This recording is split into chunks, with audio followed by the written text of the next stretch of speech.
जब अंधे विश्वास में डूबकर एक पिता ने अपनी ही बेटी के विवाह का धन ढोंगी बाबा के चरणों में रख दिया, तब एक बेटे ने ऐसी अनोखी चाल चली कि एक गधे ने उस पाखंडी गुरु का असली चेहरा पूरे गांव के सामने बेनकाब कर दिया। गोदावरी नदी के शांत तट पर बसे चंदन खेदा नामक गांव में रतनलाल का एक बहुत ही सुखी और संपन्न परिवार निवास करता था। रतनलाल ने अपनी युवावस्था में दिन रात पसीना बहाकर एक बहुत बड़ा कपड़ों का व्यापार खड़ा किया था। उनकी धर्मपत्नी सावित्री एक अत्यंत सुशील और संस्कारी महिला थीं, जिन्होंने अपने परिवार को हमेशा प्रेम के धागे में पिरो कर रखा था। उनके आंगन में दो बच्चों की किलकारियां गूंजती थीं। बड़ा बेटा हेमंत, जो शहर में उच्च शिक्षा प्राप्त कर रहा था, और छोटी बेटी मीठी, जो पूरे घर की जान थी। रतनलाल का जीवन बहुत ही आदर्श था, परंतु जैसे जैसे उनकी आयु ढलने लगी, उनके मन में मृत्यु और परलोक को लेकर एक अजीब सा भय घर करने लगा। उन्हें लगने लगा कि उन्होंने जीवन भर केवल सांसारिक मोह माया में धन कमाया है और परलोक सुधारने के लिए कोई पुण्य नहीं किया। मनुष्य का यही वह कमजोर क्षण होता है जब पाखंड और अंधविश्वास उसके जीवन में सेंध मारते हैं। उन्हीं दिनों चंदन खेदा गांव के बाहर एक अत्यंत चमत्कारी दिखने वाले साधु स्वामी वैकुंठानंद ने अपना डेरा जमाया। स्वामी जी गेरुए वस्त्र धारण करते, माथे पर एक बड़ा सा भस्म का तिलक लगाते, और उनकी वाणी में एक ऐसा जादुई आकर्षण था जो किसी को भी सम्मोहित कर सकता था। रतनलाल भी उनके प्रवचनों में जाने लगे और धीरे धीरे वे पूरी तरह से स्वामी वैकुंठानंद के मानसिक नियंत्रण में आ गए। स्वामी वैकुंठानंद ने रतनलाल की उस कमजोरी को पहचान लिया था। एक दिन जब रतनलाल उनके चरण दबा रहे थे, तो स्वामी जी ने अत्यंत गंभीर स्वर में कहा, रतनलाल, मैंने अपने ध्यान में देखा है कि तुम्हारे पूर्व जन्म के कर्म बहुत भारी हैं। तुमने यह जो भी धन कमाया है, ये तुम्हारे साथ नहीं जाएगा। मृत्यु के पश्चात तुम्हें भयंकर नरक की यातनाएं सहनी पड़ेंगी। यदि तुम वास्तव में अपना मोक्ष चाहते हो, तो तुम्हें अपनी सारी संपत्ति इस आश्रम के नाम करनी होगी, ताकि मैं एक महायज्ञ करके तुम्हारे पापों को भस्म कर सकूं। रतनलाल भय से कांप उठे। अब उनके लिए अब स्वामी जी के शब्द ही ईश्वर के शब्द बन चुके थे। समस्या तब और विकट हो गई जब घर में मीठी का विवाह तय हो गया। सावित्री ने वर्षों से अपनी बेटी के विवाह के लिए एक एक पाई जोड़कर रखी थी, और रतनलाल ने भी अपनी तिजोरी में विवाह के लिए भारी धन सुरक्षित रखा था। लेकिन अंधविश्वास की पट्टी बांध चुके रतनलाल ने एक दिन वह सारी तिजोरी खाली कर दी और उस धन को एक पोटली में बांधकर स्वामी वैकुंठानंद के पास ले जाने लगे। सावित्री ने जब यह देखा तो उनके पैरों तले जमीन खिसक गई। वे दौड़कर आईं और रतनलाल के पैरों में गिर पड़ी। हे मेरे देव, यह आप क्या कर रहे हैं? हमारी मीठी का विवाह अगले माह है। अगर यह सारा धन आप उस बाबा को दे देंगे, तो हमारी बच्ची की डोली कैसे उठेगी? क्या एक पिता का मोक्ष उसकी बेटी के आंसुओं से बड़ा है? कृपया हमारी बच्ची के भविष्य को इस तरह मत कुचलिए। सावित्री फूट फूट कर रो रही थीं, परंतु रतनलाल के सिर पर तो मोक्ष का भूत सवार था। उन्होंने अपनी पत्नी को झिड़कते हुए अत्यंत कठोरता से कहा, तुम अज्ञानी हो सावित्री। यह सारा धन केवल एक मोह है जो मुझे नर्क की ओर खींच रहा है। विवाह तो जैसे तैसे हो ही जाएगा, लेकिन गुरुजी का यह महायज्ञ रुक गया तो मेरे प्राण संकट में आ जाएंगे। मुझे मत रोको।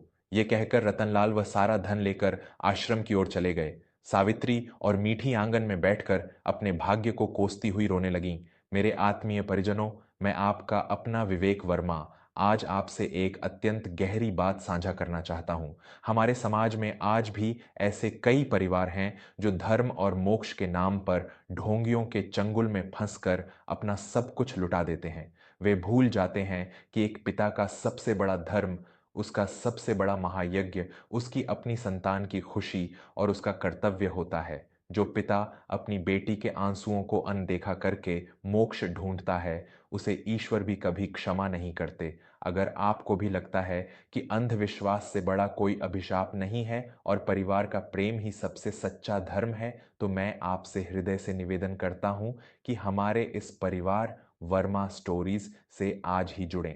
कृपया चैनल को सब्सक्राइब करें, क्योंकि आपका एक सब्सक्राइब हमें समाज की इन गहरी और कड़वी सच्चाइयों को उजागर करने की अटूट प्रेरणा देता है। वर्मा स्टोरीज को सब्सक्राइब करके इस वैचारिक यात्रा में हमारे साथी बने। उसी शाम बड़ा बेटा हेमंत अपनी बहन के विवाह की तैयारियों के लिए शहर से लौट कर आया। घर में प्रवेश करते ही जब उसने अपनी माँ और बहन को इस तरह बिलखते हुए देखा तो उसका हृदय कांप उठा। सावित्री ने रोते हुए हेमंत को सारी घटना कह सुनाई और बताया कि कैसे उसके पिता ने विवाह का सारा धन उस पाखंडी बाबा को सौंप दिया है। हेमंत एक अत्यंत बुद्धिमान और सुलझा हुआ युवा था। वह समझ गया कि इस समय उसके पिता पूरी तरह से मानसिक रूप से बंधक बन चुके हैं। अगर वह उनसे सीधे जाकर लड़ेगा या उन्हें समझाएगा तो वे उसकी एक बात नहीं सुनेंगे और शायद उसे ही घर से निकाल देंगे। एक अंधे व्यक्ति को रोशनी तब तक नहीं दिखाई जा सकती जब तक वह स्वयं अपनी आंखें न खोल ले। हेमंत को अकबर और बीरबल की वह पुरानी कहानियां याद आईं जिनमें बीरबल हमेशा किसी मूर्खतापूर्ण लगने वाली चाल से ही बड़े बड़े पाखंडियों का पर्दाफाश करते थे। हेमंत ने निश्चय किया कि वह इस पाखंडी गुरु को उसी की भाषा में उत्तर देगा। अगले दिन सुबह सुबह हेमंत गांव के एक कुम्हार के पास गया और उससे एक अत्यंत हृष्ट पुष्ट और जिद्दी गड्ढा खरीद कर ले आया। हेमंत ने उस गड्ढे को नहलाया, उसके माथे पर हल्दी का एक बड़ा सा लेप लगाया, उसके गले में गेंदे के फूलों की एक माला डाली और एक अत्यंत रहस्यमयी भाव बनाकर उसे अपने घर के पिछले आंगन में बांध दिया। जब रतनलाल ने यह देखा तो वे क्रोध से अगबबूला हो गए। मूर्ख लड़के, तू इस अपवित्र और गंदे जानवर को मेरे पवित्र आंगन में क्यों ले आया? क्या तू चाहता है कि स्वामी वैकुंठानंद जी की कृपा मुझसे रूठ जाए? इसे अभी इसी वक्त यहां से बाहर निकाल। रतनलाल चीखे। हेमंत ने अत्यंत अभिनय करते हुए अपने पिता के मुंह पर हाथ रखा और फुसफुसाते हुए कहा, पिताजी, धीरे बोलिए, कोई सुन लेगा, आपको नहीं पता कि यह कौन है। शहर में मुझे हिमालय से आए एक अत्यंत महान और त्रिकालदर्शी सिद्ध पुरुष मिले थे। उन्होंने मुझे यह चमत्कारी गधा दिया है। रतनलाल ने अपना माथा पीट लिया। तू पागल हो गया है हेमंत, एक गधा और वह भी चमत्कारी। हेमंत ने अपनी आवाज को थोड़ा ऊंचा किया, यह जानते हुए कि स्वामी वैकुंठानंद का एक शिष्य उनके घर के बाहर ही खड़ा रत्नलाल पर नजर रख रहा है।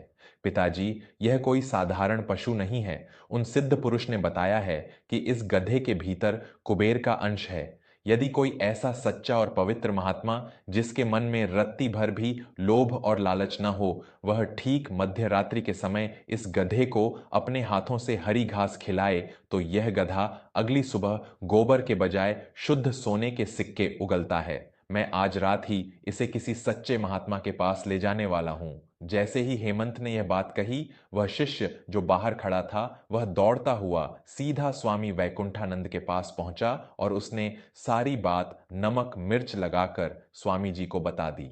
दोस्तों, लालच एक ऐसा अंधा कुआं है जिसमें इंसान जितना गिरता है उसे उतना ही कम लगता है। पाखंडी बाबा वैकुंठानंद ने जब सोने के सिक्के उगलने वाले गधे की बात सुनी तो उसका लालच चरम पर पहुंच गया। वह मन ही मन सोचने लगा कि रतनलाल से धन ऐंठने में तो उसे महीनों लग गए, लेकिन अगर वह उस गधे को रात में घास खिला दे तो उसे हर सुबह सोने के सिक्के मिलेंगे और वह रातों रात दुनिया का सबसे अमीर इंसान बन जाएगा। अगर आप भी मानते हैं कि ढोंगियों का असली भगवान केवल पैसा होता है और आप हेमंत की इस अनोखी चाल का परिणाम जानने के लिए उत्सुक हैं, तो मैं विवेक वर्मा आपसे पुनः हाथ जोड़कर विनती करता हूं कि अभी वर्मा स्टोरीज को सब्सक्राइब करें। आपके एक सब्सक्राइब करने से यह पवित्र ज्ञान और समाज को जगाने वाली शिक्षा लाखों घरों तक पहुंचेगी। कृपया सब्सक्राइब करें और देखें कि इस गधे ने कैसे एक ढोंगी की लंका जलाई। रात का गहरा अंधकार छा चुका था। पूरे गांव में सन्नाटा पसरा हुआ था और केवल झींगुरों की आवाजें आ रही थीं। हेमंत ने गधे को आंगन के बीचों बीच बांध दिया था और खुद एक अंधेरे कोने में छुपकर बैठ गया था। ठीक मध्य रात्रि के समय आश्रम से स्वामी वैकुंठानंद दबे पांव, अपनी गरिमा और मर्यादा को भूलकर हाथों में हरी घास का एक बड़ा सा गट्ठर लिए रतनलाल के आंगन की दीवार फांदकर अंदर आ गए।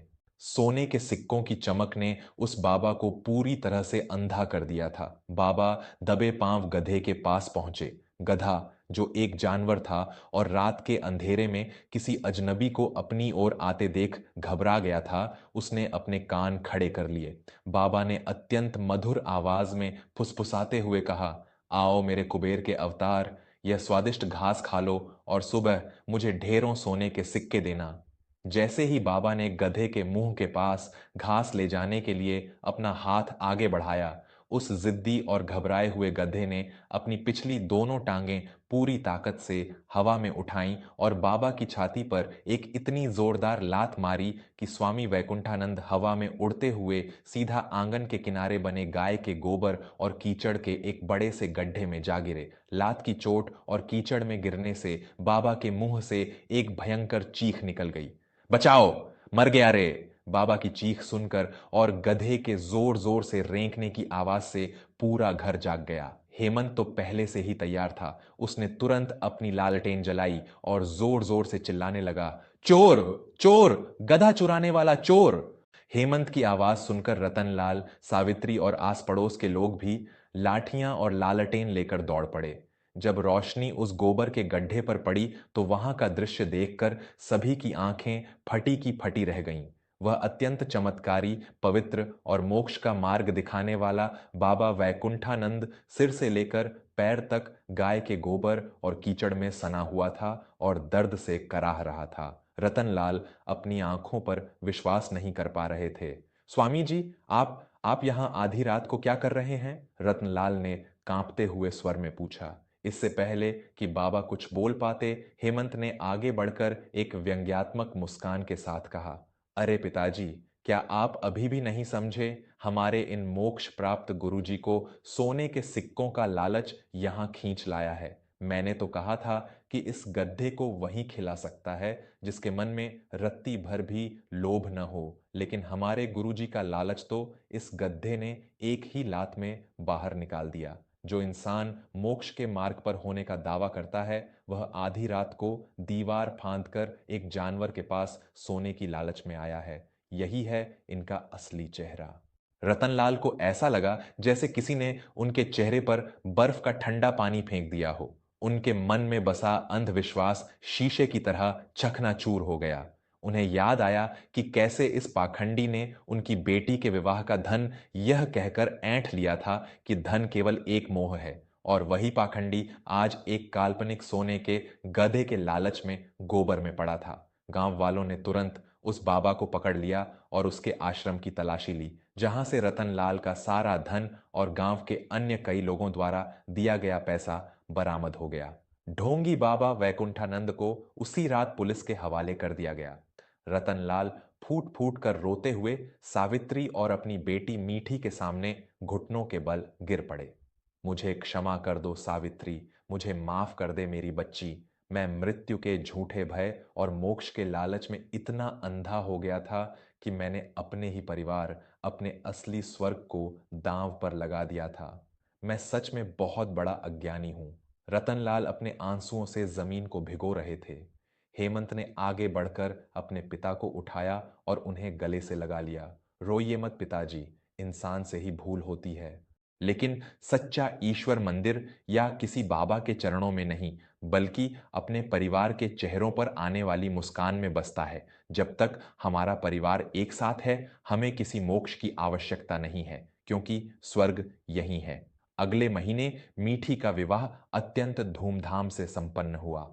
रतनलाल ने फिर कभी किसी ढोंगी पर विश्वास नहीं किया और अपना सारा जीवन अपने परिवार की खुशियों और गरीबों की सच्ची सेवा में व्यतीत किया। दोस्तों, भगवान ने हमें बुद्धि इसलिए दी है ताकि हम सही और गलत की पहचान कर सकें। ईश्वर को प्रसन्न करने के लिए किसी बिचौलिए या किसी आश्रम की आवश्यकता नहीं होती।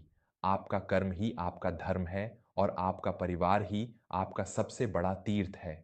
जब हम अपनों को रुलाकर बाहर मोक्ष ढूंढते हैं तो हमें केवल पाखंडी ही मिलते हैं जो हमारी कमजोरी का फायदा उठाते हैं। अगर हेमंत की इस चतुराई और एक पिता की आंखें खुलने की इस कहानी ने आपके हृदय को छुआ है और आपको जीवन का यह परम सत्य समझ में आया है, तो इस कहानी को केवल अपने तक सीमित न रखें। इसे अपने परिवार और मित्रों के साथ अवश्य साझा करें ताकि कोई और अंधविश्वास का शिकार न हो।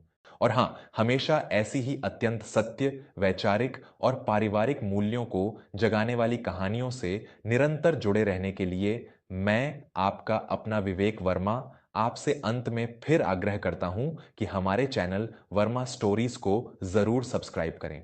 आपका एक सब्सक्राइब हमें सत्य के इस मार्ग पर चलने की बहुत बड़ी प्रेरणा देता है। वर्मा स्टोरीज को सब्सक्राइब करें और अपने परिवार को हमेशा प्रेम के सूत्र में बांध कर रखें। धन्यवाद।